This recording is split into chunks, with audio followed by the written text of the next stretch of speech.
अब आज की 5वीं बड़ी खबर। उमा भारती ने फिर दोहराया है कि मोदी अच्छे वक्ता नहीं है। उमा के साथ ही ये भी उन्होंने ये कहा कि उनकी रैली में भीड़ इसलिए आती है क्योंकि लोगों को भरोसा है कि वो बदलाव लाएंगे। उमा ने इस तारीफ के साथ ये भी कहा कि मोदी की भाषण कला में वैसा जादू नहीं है जो अटल जी में है।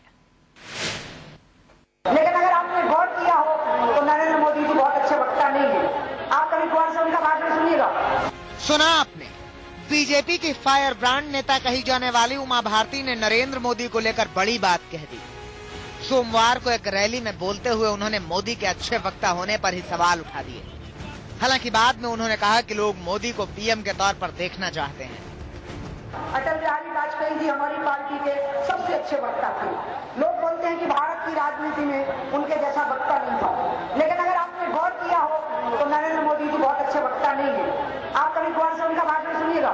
लेकिन 7-7, 8-8 लोग उनका भाषण सुनने के लिए जाते हैं। आप जानते हो क्यों जाते हैं? जो भीड़ उनकी सभाओं में जा रही है वो ये सुनने नहीं जा रही है कि वो कैसा बोलते हैं, वो उनको ये कहने के लिए जा रही है कि हम आपके साथ हैं। उमा के इस बयान पर सियासी गलियों में हंगामा मच गया। कई बार उमा जी बड़ी अच्छी बातें बोल देती हैं।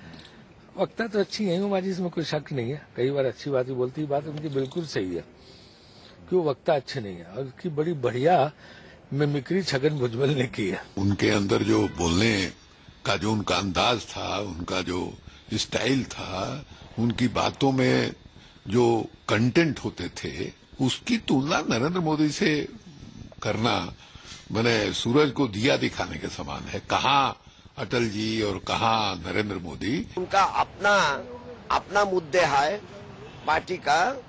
अब उनका पार्टी का मुद्दे का ऊपर हमारा टिप्पणी करना सही नहीं है।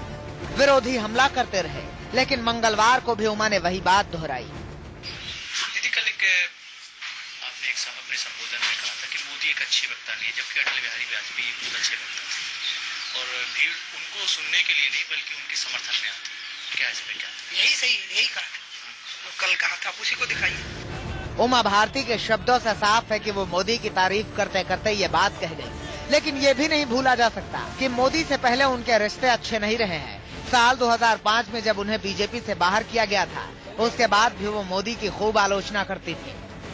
हिमांशु के साथ अभिषेक सिंह, दिल्ली, इंडिया न्यूज।